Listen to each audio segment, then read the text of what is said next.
Rahe-e-Iman. Don't forget to subscribe our channel.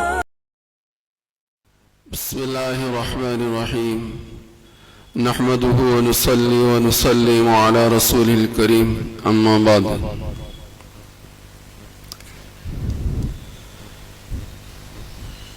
فقد قال رسول الله صلى الله عليه وسلم الدعاء سلاح المؤمن أو كما قال عليه الصلاة والسلام اللهم صل على سيدنا مولانا محمد وعلى آل سيدنا مولانا محمد وبارك وسلم اللهم صل على سيدنا مولانا محمد وعلى آل سيدنا مولانا محمد وبارك وسلم اللهم صل على سيدنا مولانا محمد وعلى آل سيدنا مولانا محمد وبارك وسلم بزرگان محترم عزیزان گرامی دوستو اور عزیز ساتھیو، انسان بہت ہی زیادہ کمزور ناتواں پیدا کیا گیا ہے۔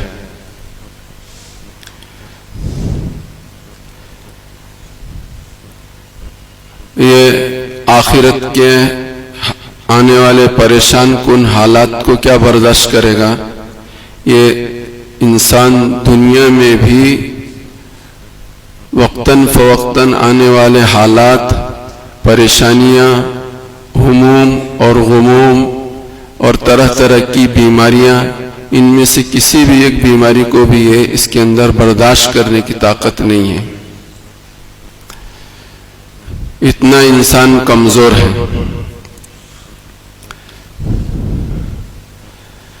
اس لیے ہم سب کی ضرورت ہے، دنیاوی ضرورت بھی ہے اور آخرت کی ضرورت بھی ہے کہ ہمیشہ ہر وقت ہم اللہ سے خیر کو طلب کریں۔ دنیا میں بھی اللہ ہمارے ساتھ خیر کا معاملہ فرمائے اور آخرت میں بھی ہمارے ساتھ خیر کا معاملہ فرمائے۔ اس کے لیے ایک تو بنیادی چیز یہ ہے خیر کو اپنی طرف متوجہ کرنے والے اعمال کا کرنا، اور خیر کو روکنے والے اعمال سے اپنے آپ کو روکنا۔ یہ بنیادی چیز ہے۔ جن اعمال کے کرنے پر اللہ کی طرف سے خیر کے فیصلے ہوتے ہوں، رحمت کی بارش برستی ہو، اللہ اس بندے کی طرف متوجہ ہوتے ہوں، وہ اعمال کو پورے ذوق کے ساتھ، پورے شوق کے ساتھ، شریعت اور سنت کا پاس و لحاظ کرتے ہوئے اور اللہ کو خوش کرنے کے لیے ہم وہ اعمال کریں گے تو انشاءاللہ اللہ کی توجہ اور اللہ کی رحمت و برکت ہماری طرف متوجہ ہوگی۔ اور جن اعمال کی وجہ سے اللہ کی خیر اور اللہ کی برکت رکتی ہے، ان اعمال سے اپنے آپ کو بچانا، ان اعمال سے اپنے آپ کو بچانا یہ ضروری ہے۔ اس کے ساتھ جو ہے دعاؤں کا اہتمام، دعاؤں کا اہتمام بھی بہت ضروری ہے۔ دعا بعض مرتبہ ہم سب کو دعا میں کیا مانگنا نہیں مانگنا یہ بھی نہیں سمجھ میں آتا۔ حدیث پاک کے اندر آتا ہے، مسلم شریف کی جلد ثانی کے اندر ایک روایت نقل کی ہے۔ حضور کے زمانے میں ایک صحابی بیمار ہوئے، اس روایت میں ان کا نام مذکور نہیں ہے، لیکن مسلم شریف میں ہے وہ روایت جلد ثانی میں۔ بیمار ہوئے تو بیمار کی عیادت کرنا یہ رسول اللہ صلی اللہ علیہ وسلم کی سنت ہے۔ حضور اس کی عیادت کے لیے ان کے مکان پر پہنچے تو روایت کے الفاظ کا خلاصہ ایسا یہ ہے، جس کا مفہوم یہ ہے کہ ایک پرندے کا چوزا بچہ وہ جتنا کمزور ہوتا ہے ایسا وہ صحابی کمزور ہو گئے تھے۔ پرندے کا بچہ جیسے کمزور ہوتا ہے ایسے وہ صحابی کمزور ہو گئے تھے۔ پیارے نبی صلی اللہ علیہ وسلم نے ان کی اس حالت، بیماری اور اس حالت کو دیکھ کر سمجھ لیا کہ کچھ نہ کچھ راز ہے، کچھ نہ کچھ بات ہے اس کے اندر. تو حضور نے ان سے معلوم کیا، دریافت کیا کہ آپ صحت کے زمانے میں کچھ دعا کیا کرتے تھے. تو فرمایا کہ ہاں، صحت کے زمانے میں اللہ سے دعا کرتا تھا. تو حضور نے معلوم کیا کہ کیا دعا کرتے تھے. تو صحابی نے فرمایا، یا رسول اللہ، میں صحت کے زمانے میں اللہ سے یہ دعا کرتا تھا کہ اللہ، جو کچھ آخرت میں تو مجھے سزا دینے والا ہے وہ آخرت میں نہ دے کر دنیا ہی میں مجھے سزا دے دے، اس کے بدلے میں دنیا میں سزا دے. اس لیے کہ آخرت کی سزا تو عبدالآباد کی ہوگی اور دنیا کی سزا تو وقتی ہوگی، وہ چھوٹی ہوگی.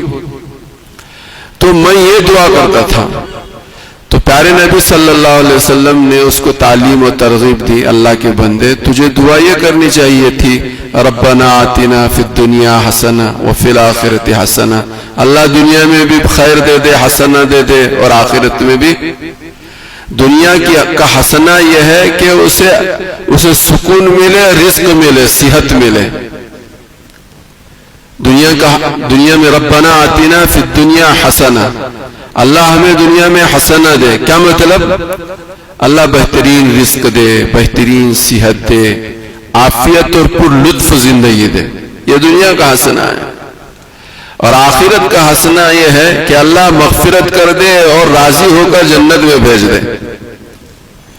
یہ آخرت کا حسنہ ہے. تو اللہ کے بندے، تجھے تو یہ دعا کرنی چاہیے تھی، اس کے بجائے تو نے یہ دعا کی کہ اللہ آخرت میں جو تو سزا مجھے دینا چاہتا ہے وہ دنیا میں دے دے. آخرت کی سزا کو اس نے دنیا میں جلدی مانگ لیا. تو اس کی وجہ سے اس صحابی کی یہ حالت دیگر ہو گئی کہ جیسے کہ کوئی پرندے کا چھوٹا بچہ لاغر اور دبلا اور پتلا، کمزور اور ناتواں، بے کس بے بس بن جاتا ہے. اس طرح سے ان کی وہ حالت بن گئی تھی. پھر پیارے نبی صلی اللہ علیہ وسلم نے یہ تعلیم ان کو ہدایت دی، اور ہدایت دینے کے بعد یہ فرمایا کہ دعا فرمائی، اے اللہ اس کو صحت دے. حضور کا دعا کرنا تھا، وہ صحت یاب ہو گئے. وہ پھر جیسے پہلے تھے تندرست تھے، یہ تندرست ہو گئے. تو ہم تو بہت کمزور ہیں، اپنی کوششوں سے ہم اپنی کمزوریوں کا ازالہ نہیں کر سکتے، الا یہ کہ خدا کی رحمت اور خدا کی برکت ہماری طرف متوجہ ہو. تو خدا کی رحمت اور برکت کو متوجہ کرنے کے لیے جن کاموں کے کرنے کی ضرورت ہو کام کرنا، اور جن کاموں سے گریز و پرہیز کرنا چاہیے ان کاموں سے گریز و پرہیز کرنا. اس ضمن میں بار بار یہ روایت کانوں پہ پڑی، سنی گئی کہ دیکھو، خدا کی رحمت اور برکت ان گھروں میں نہیں آتی جن گھروں میں جہاں بہت سارے اعمال ہیں. ان میں سے ایک عمل یہ بھی ہے کہ جس گھر میں ایک بھی بے نمازی ہو تو خدا کی رحمت و برکت نہیں آتی. یہ تو بارہا ہم نے سن رکھا ہے. تو بھلا کچھ آدمی تو نیک کام تو کر رہے ہیں، اچھے کام کر رہے ہیں، لیکن گھر میں کچھ افراد ایسے ہیں کہ جو ایسے کام کرتے ہیں جس کی وجہ سے گھر کے اندر آنے والی خدا کی طرف سے رحمت و برکت رکی ہوئی ہے. ان میں سے ایک عمل یہ ہے کہ بے نمازی، کسی ایک فرد کا بے نمازی ہونا، کسی ایک فرد کا بھی گھر میں بے نمازی. بلکہ ہمارے بزرگوں نے یہ بات لکھی ہے، اللہ ہمارے بزرگوں کو کی عمروں میں برکت دے، انہوں نے یہ بات لکھی ہے کہ گھر میں آنے جانے والے افراد بھی نمازی ہونے چاہیے. بھلا یہ کون کر سکتا ہے؟ لیکن بات تو اپنی جگہ پر اٹل ہے کہ اگر ہمارے تعلقات بے نمازیوں سے زیادہ ہوں گے تو آنے والے گھر میں بے نمازی ہوں گے. اگر ہمارے تعلقات نمازیوں سے ہوں گے تو آنے والے افراد ہمارے گھر میں نمازی ہوں گے. تو تعلقات کس سے بنانا چاہیے، کس سے نہیں بنانا چاہیے؟ آدمی کو تعلقات کے بنانے سے پہلے سوچنا چاہیے. ہم آئے ہی ہیں دنیا میں اس لیے کہ ہمارے ہر کام سے ہماری آخرت بنے، ہر کام سے ہماری آخرت بنے. تعلقات کے بنانے میں بھی ہماری آخرت مقصود ہو اور تعلقات کے منقطع کرنے پر بھی ہمارا مقصود جو آخرت ہو. اسی لیے فقہاء نے یہ بات لکھی ہے کہ دیکھو تعلقات کا منقطع کرنا اسلام میں جائز نہیں ہے. اسلام میں جائز نہیں تعلقات کا منقطع کرنا، لیکن کسی سے تعلقات تم اس بنیاد پر منقطع کرتے ہو کہ وہ اس کے ساتھ تعلقات کے جوڑنے پر کوئی دنیا کا نقصان تمہیں پہنچ سکتا ہے یا آخرت کا نقصان تمہیں پہنچ سکتا ہے، تو فقہاء نے اس بات کی تصریح کی ہے کہ ایسے آدمی سے تعلقات منقطع کرنا ہی بہتر ہے. دنیا کا نقصان یا آخرت کا نقصان؟ دنیا کا نقصان بھی نہیں، آخرت کا نقصان بھی نہیں ہے. صرف حسد کی وجہ سے، دشمنی کی وجہ سے، نفرت کی وجہ سے، ان وجوہات کی وجہ سے کسی مسلمان کو کسی مسلمان سے تعلقات کا منقطع کرنا اس کی اجازت نہیں ہے. تو میں یہ کہہ رہا تھا کہ دعا بہت ہی اہم ہمارا اور آپ کا ہتھیار ہے. پیارے نبی صلی اللہ علیہ وآلہ وسلم کی خدمت میں ایک عورت آئی، مرگی کی بیماری میں مبتلا تھی. مرگی کی بیماری تو سب سمجھتے ہیں.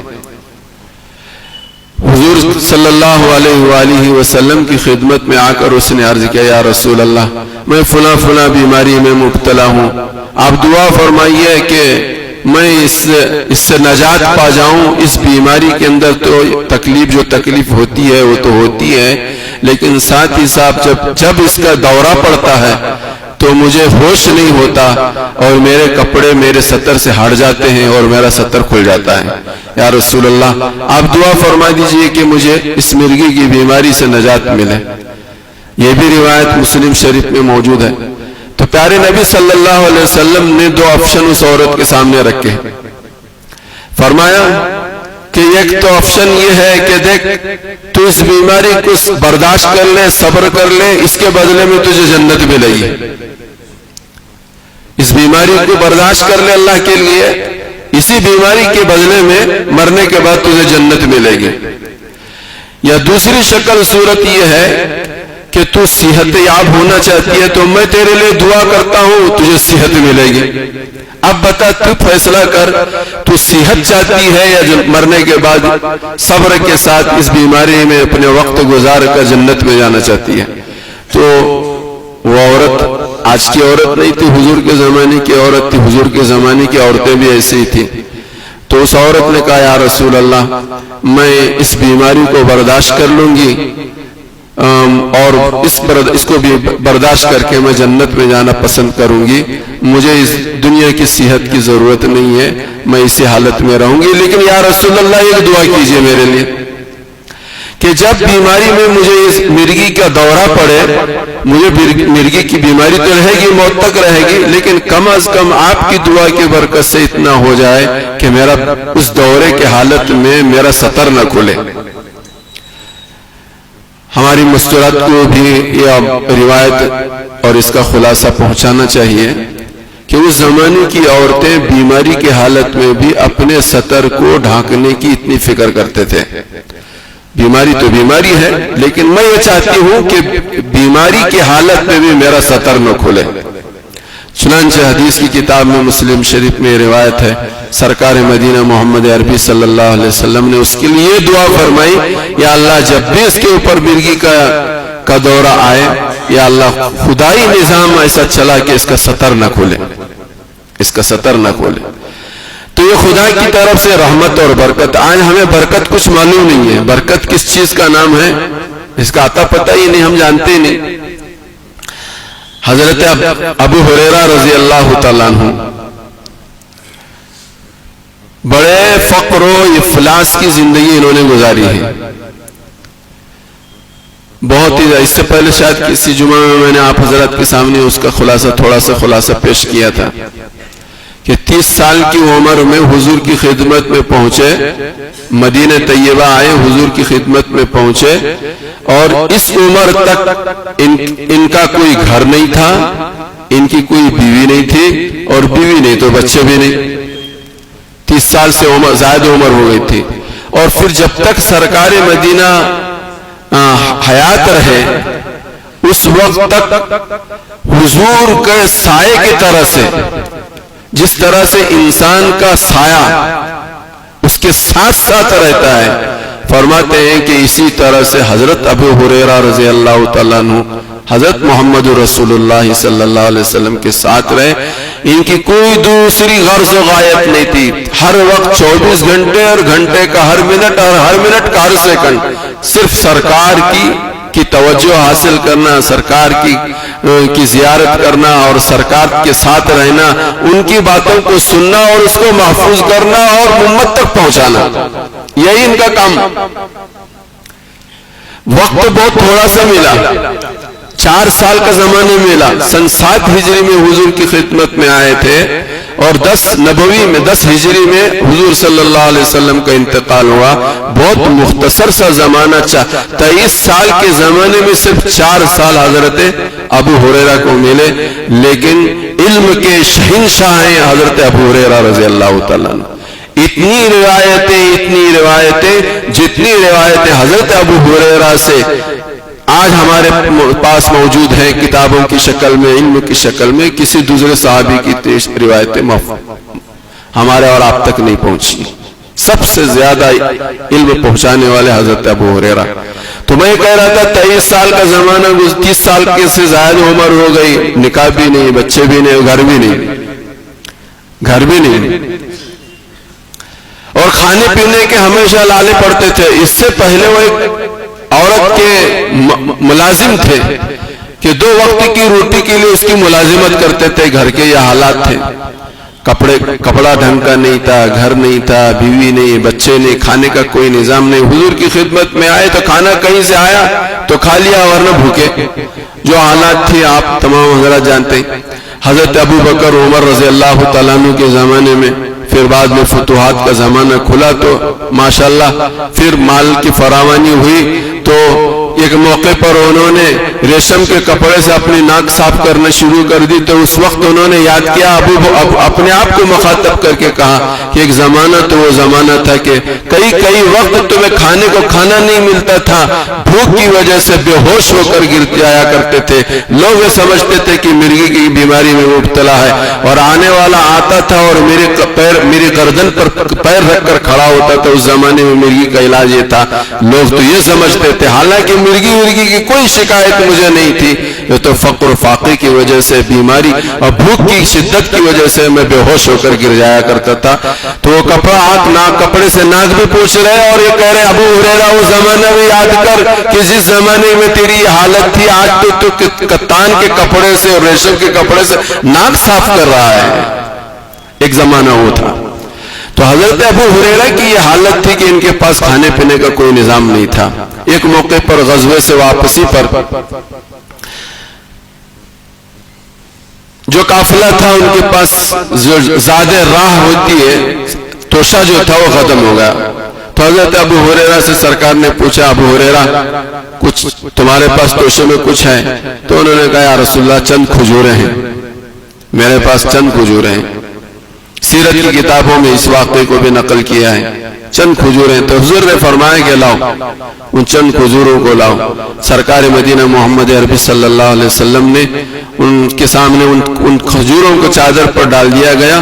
حضور علیہ السلام نے ایک کھجور اٹھائی، اس پر اللہ کا نام لے کر اس میں ڈالتے رہے، اور پھر ڈالنے کے بعد سارے مجمع کو، جو قافلے میں تھے سارے مجمع کو کہا کہ کھاؤ اسے. تو سارے مجمع نے کھایا، اور کھانے کے بعد جو کھجوریں بچی، سارا مجمع کھایا، چند کھجوریں تھے سب پیٹ بھر کر کھائے، اور پھر کھجوریں بچی اور اس کھجوروں کو لپیٹ کر حضرت ابو ہریرہ کے حوالے کر دیا حضور صلی اللہ علیہ وسلم نے کہ ابو ہریرہ اس سے کھاتے جاؤ اور کھلاتے جاؤ، کھاتے جاؤ اور کھلاتے جاؤ. 50 وسق 50 من حضور کے زمانے سے لے کر حضرت ابو بکر عمر کے زمانے تک آنے والوں کو جو آتا تھا حضرت ابو ہریرہ اس سے کھلاتے تھے. خود بھی وہی کھاتے تھے اور آنے والے قافلے کو سب کو بلاتے تھے اور اس سے کھجوروں سے کھلاتے تھے. کھاتے رہے. 50 من کھجوروں کو انہوں نے لوگوں کو کھلایا، لیکن پھر بھی اس کے اندر کھجور کھول کر نہیں دیکھتے تھے. ہاتھ ڈالتے تھے کھجور نکالتے تھے، ہاتھ ڈالتے تھے کھجور نکالتے تھے، لوگوں کو کھلاتے تھے. حضرت عثمان غنی رضی اللہ تعالیٰ عنہ کی جب شہادت کا واقعہ پیش آیا تو حضرت ابو ہریرہ کہتے ہیں کہ میری زندگی میں 3 غم میرے اوپر آئے ہیں. ایک غم تو وہ ہے جس دن حضرت محمد رسول اللہ اس دنیا سے رخصت ہوئے. وہ دن بہت ہی غم کا دن تھا جس دن حضور وفات پائے. دوسرا غم یہ ہے کہ حضرت عثمان غنی رضی اللہ تعالیٰ عنہ کو اپنوں نے ہی شہید کر دیا. یہ غم بھی بہت بڑا غم تھا. اور تیسرا بڑا غم جو میرا یہ تھا کہ حضرت عثمان غنی کے زمانے میں شہادت کا جب واقعہ پیش آیا, اس ہنگامے میں میری وہ جھولی جو حضرت محمد رسول اللہ نے میرے حوالے کی تھی, جو حضرت محمد رسول اللہ کے زمانے سے لے کر حضور کی وفات تک اور حضور کے بعد سے حضرت ابو بکر کے زمانے میں کھاتا رہا, حضرت عمر کا 12 سال کا زمانہ وہ کھاتا رہا, حضرت عثمان غنی کا پورا زمانہ اس زمانے تک اسی سے کھاتا رہا, اب تک وہ کھاتا رہا اور کھلاتا رہا. وہ تھیلی گم ہو گئی, وہ تھیلی گم ہو گئی. یہ برکت کیا چیز ہے ہمیں نہیں معلوم ہے. تو میرے بھائیوں بزرگوں دوستو, اس کے لیے دعاؤں کا مصنون دعاؤں کا اہتمام. حدیث کی کتابوں میں ہمارے بزرگوں نے یہ بات لکھی ہے, بسم اللہ علی دینی و نفسی و اہلی و مالی. بسم اللہ علی دینی و نفسی و اہلی و مالی. بسم اللہ علی دینی و نفسی و اہلی و مالی. بہت چھوٹی دعا ہے, اس کے لیے یاد کرنے میں بھی دقت نہیں, یاد رکھنے میں بھی دقت نہیں, پڑھنے میں بھی دقت نہیں, چلتے پھرتے بھی آدمی پڑھ سکتا ہے. فرمایا کہ جو صبح 3 مرتبہ یہ دعا پڑھ لے, شام تک تمام بلاؤں اور مصیبتوں سے محفوظ رہے گا. اور شام میں جو پڑھ لے وہ صبح تک بلاؤں اور مصیبتوں سے محفوظ رہے گا. لیکن کرے گا کون؟ لیکن پہلی بات, میں دوبارہ پھر اپنی اس بات کو کہہ کر بات کو ختم کرتا ہوں, خیر کو متوجہ کرنے والے اعمال پہلے کرنا اور پھر بعد میں ان دعاؤں کے اہتمام کے ساتھ اپنی زندگی گزارو. اللہ عافیت میں رکھیں گے, تمام بلاؤں سے محفوظ رکھیں. نماز کا عطا پتہ نہیں ہے, حق والوں کے حق تلفیاں ہو رہی ہیں, زبان ہماری صاف ستھری نہیں. ہر کوئی یہ چاہتا ہے کہ نمٹ جائے, اس کا کام ختم ہو جائے, اس کا مسئلہ نمٹ جائے تو ہمیں عافیت ملے. اس طرح کے لوگوں کے جذبات ہمارے بارے میں ہوں تو بھلا ہمیں کہاں سے خیر مل سکتا ہے. ہماری زبانیں اچھی نہیں ہیں, ہماری زبانوں میں مٹھاس نہیں, محبت نہیں ہے, دلوں میں الفتیں نہیں ہیں, جوڑ نہیں ہے, تعلق نہیں ہے. یہ ساری خرابیوں کے ساتھ اگر کوئی آدمی یہی صرف دعا پڑھتا رہے, بسم اللہ علی دینی و نفسی و اہلی و مالی, تو اس کے ہاتھ کیا آئے گا؟ اللہ مجھے اور آپ کو سب کو سمجھنے کی توفیق عطا فرمائے. جو لوگ سنت نہیں پڑھے